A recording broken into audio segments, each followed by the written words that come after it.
शालिनी की कहानी जाके पैर न फटी विवाही ब्लॉग में क्या छपी, सहमति तथा असहमति प्रकट करने वालों की झड़ी सी लग गई। कल तक की सामान्य सी स्त्री आज चर्चा का केंद्र बिंदु बन गई। उसने कभी सोचा भी नहीं था कि एक कहानी उसे इतने सारे सवालों के घेरे में लाकर खड़ा कर देगी।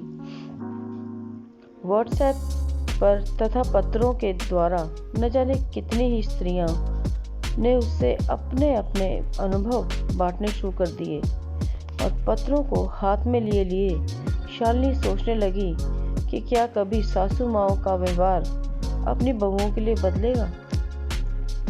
कितनी बार उसकी मित्रों ने अपनी अपनी सासू माँ की शिकायतें की थी, पर हर बार वह सबसे अपने अनुभव के आधार पर यही कह दिया करती थी कि यह निर्भर करता है आप पर।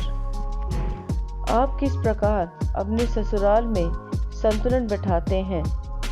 पराया घर पराए लोगों को अपना बनाने में समय तो लगता ही है। हम लड़कियां ससुराल पहुंचते ही क्यों यह सोचने लगते हैं कि सब कुछ हमारी ही मर्जी से हो। मेरा ससुराल देख लो, कितना अच्छा परिवार है। 15 वर्ष बीत गए। इन 15 वर्षों में न जाने कितनी बार शालिनी ने अपने ही मित्रों को उनकी ही गलतियां बताकर चुप करा दिया था। घर और नौकरी के बीच उचित तालमेल बैठाती शालिनी हमेशा सोचा करती थी कि घर वाले उसे एक आदर्श बहू जरूर मानते होंगे, पर एक दिन उसकी जिंदगी में जो हुआ उसने अच्छे परिवार का दावा करने वाली शालिनी के विश्वास के टुकड़े टुकड़े कर दिए। इतने वर्ष बीत गए थे सास ससुर की सेवा करते। हर पल उसके मन में यही ख्याल रहता कि कहीं किसी बात की कमी न रह जाए। उसकी माँ ने विदाई के समय सीख दी थी, पढ़ी लिखी लड़कियों की यह जिम्मेदारी होती है कि ससुराल व घर में संतुलन बनाए रखें। यदि माँ ससुराल में लोग मायके की बुराई करें तो भी, क्योंकि बुराई करने से कोई छोटा या बड़ा नहीं होता। तुम्हें क्या लगता है कि यदि यह कह दे कि तुम्हारे भाई बहन ऐसे या माता पिता वैसे तो हम वैसे ही हो जाएंगे, इससे क्या फर्क पड़ता है बेटा। फर्क पड़ता है माँ, बहुत फर्क पड़ता है। इसका मतलब तुम हमें लोगों की निगाहों से तोलती हो, ऐसा नहीं है माँ। कई बार सास ने ऐसा कुछ कहा कि वह थोड़ी देर के लिए विचलित भी हो गई, पर माँ की सीखों की वजह से उसे ससुराल में तालमेल बैठाने में कोई विशेष तकलीफ नहीं हुई।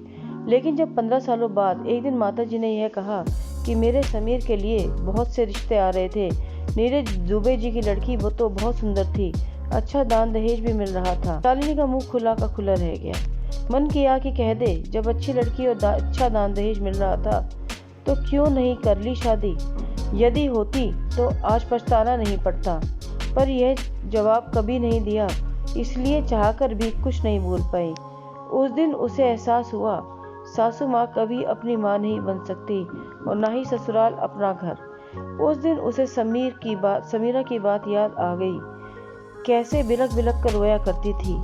ऐसे तो उसकी सासू माँ हमेशा कुछ ना कुछ कहा करती थी, लेकिन जब उसकी सासू माँ लोगों के बीच हंसते हुए कहा, यादव जी तो कह रहे थे कि बाबा इस घर में शादी करने लायक नहीं, क्योंकि लड़की गांव शहर से बहुत दूर है, सवारी भी नहीं मिलती। तब यह टूट कर बिखर गई और रोते रोते कहने लगी, अब तुम ही बताओ शालिनी, शादी मुझसे करनी थी या मेरे गांव से। और ऐसा कहने वाले लोगों का हाल सुनो, उनके अपने चारों तरफ अभाव ही अभाव था। जब शालिनी ने समझाने की कोशिश की तो समीरा ने कह दिया, शालिनी इतना आसान नहीं है, ऐसी तीर जैसी चुभने वाली बातों को सुना अनसुना कर देना, ऐसी बातें अंदर तक घायल कर जाती हैं। हाँ जरूर करती होंगी, पर एक कान से सुनो और दूसरे कान से निकाल देने की आदत डाल लो, जिंदगी आसान हो जाएगी। इतना आसान नहीं है शालिनी, नहीं भूलती ये बातें, कांटे की तरह चुभती हैं।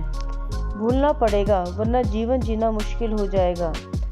अभी ये बातें चल ही रही थीं कि कुसुमा आ गई और बातों में रस लेते हुए बेंच के ऊपर बैठ गई। बात खत्म होने पर समीरा को समझाने की जगह अपना दुखड़ा रोते हुए बोली, मैं समझ नहीं पाती हूँ ये ससुराल वाले कब बहुओं को का दुख समझेंगे। खुद तो सारी जिम्मेदारियों से मुक्त हो चुके, अब हमें अपने बच्चों को पढ़ाने दें। हमारे बच्चों की परीक्षा है और सासू माँ ने घर में कीर्तन रख लिया। दुख इस बात का है, पापा भी उन्हें समझाने की जगह उनकी हाँ में हाँ मिलाते रहते हैं। तो तुम बात करो, उन्हें अपनी परेशानियां बताओ, वे मान जाएंगे। मैं क्यों बताऊं, उन्हें नहीं समझना चाहिए, पर नहीं समझ रहे।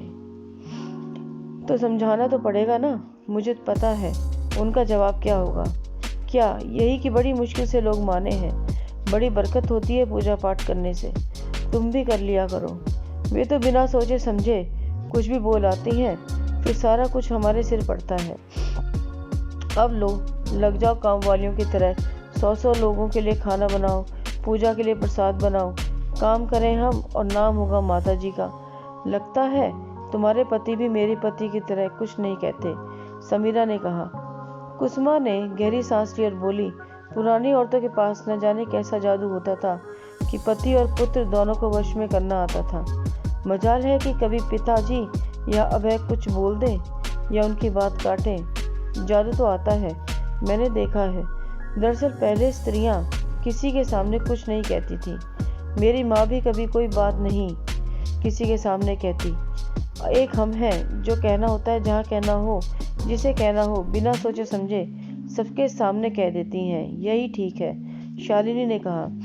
ठीक नहीं है शालिनी, जो बोलना है, जिससे बोलना है, मेरी सास की तरह उससे ही चुपचाप बोलना चाहिए ताकि कोई और न सुने और आप अच्छी की अच्छी बनी रहें। नहीं, ऐसा नहीं करना चाहिए, शालिनी ने समझाया। तो क्या करना चाहिए? करना क्या है?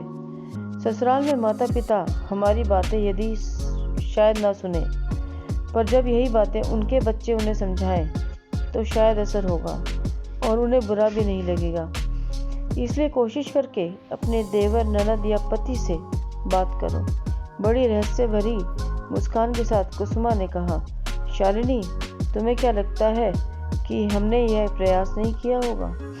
फिर क्या, हर बार जवाब यही मिला कि मेरी माँ बहुत सीधी है, नासमझ है, भोली है, वे ऐसा ही कर ही नहीं सकती।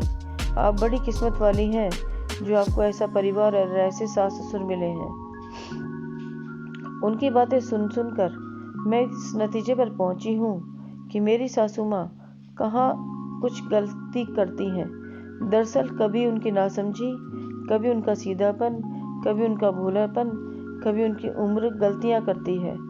माँ कहाँ कुछ करती या कहती हैं। इस बात को भी 2-4 साल हो गए। आज शालिनी की सास द्वारा कहे गए वाक्य ने शालिनी को समीरा व कुसुमा के दर्द को नए तरीके से सोचने के लिए विवश कर दिया। आज उसे समीरा की बात की सार्थकता नजर आ रही है। उसने सत्य ही कहा था कि जाके पैर न फटे विवाही, ते का जाने पीर पराई। दोस्तों, कैसी लगी ये कहानी? अच्छी लगी हो तो लाइक कीजिएगा, शेयर कीजिएगा और नए आए हैं तो चैनल को सब्सक्राइब जरूर कीजिएगा। मिलते हैं ऐसी ही नई कहानी के साथ नई वीडियो में।